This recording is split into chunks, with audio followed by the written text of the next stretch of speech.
All right, let's take a look at Milton. It's got winds at 180 miles per hour. It's moving east at 10 miles per hour. The pressure's gone down to 905, and it's going to continue to the west or east. And around 2 o'clock in the afternoon Wednesday, it's got winds at 145 as a Category 4. It's approaching Florida as a Category 3.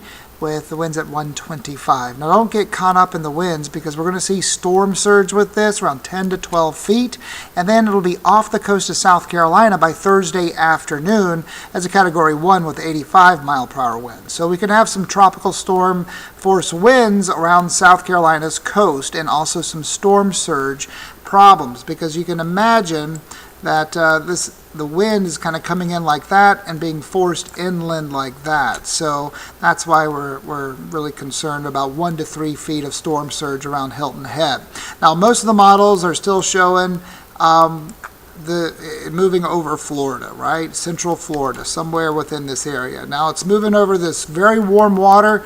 Helene did very little to cool off the ocean of the Gulf of Mexico, and all a hurricane needs is 80-degree water. And look at that, we've got 83, 86, so some supercharging is happening. So there is a tropical storm watch for potential winds around 39 to 57 for our coastal counties, Berkeley, Charleston, Jasper, Beaufort, and portions of Dorchester as well. And there's a storm surge watch around 1 to 3 feet of storm surge around Beaufort County and around Dorchester and Jasper too.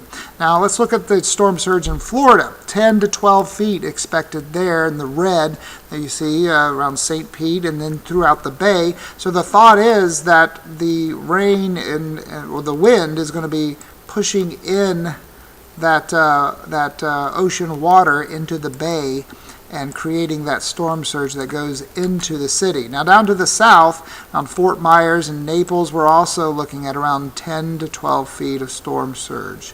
So just that onshore wind coming in just like this, and as that comes in, it forces the ocean water inland. Now for us, as it moves in from the east to the west, it brings us a chance of seeing that storm surge around 1 to 2 feet.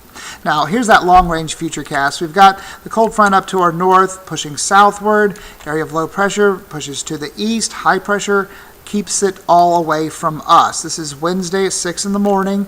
By around Wednesday afternoon, Florida's getting some wind, some rain. The storm is making landfall around early morning hours Thursday. And then as we head towards Thursday afternoon, you can see that rain in and around areas of Beaufort and Charleston. Then it's done by around 2 o'clock in the afternoon. So all the models are agreeing. It's kind of making its way to the east and still right off of our coast by Thursday afternoon. The Euro and the American model in pretty good agreement there. Now there's also Hurricane Leslie out in the middle of the Atlantic, and we have 2 other systems. An area of low pressure right off the coast of Florida, just a 10% chance, no worries there. And there's one off of the coast of Africa that has a 30% chance of development. Now our next named system would be Nadine. So thanks for watching. Stay safe. We'll keep an eye on this system and its impacts on South Carolina.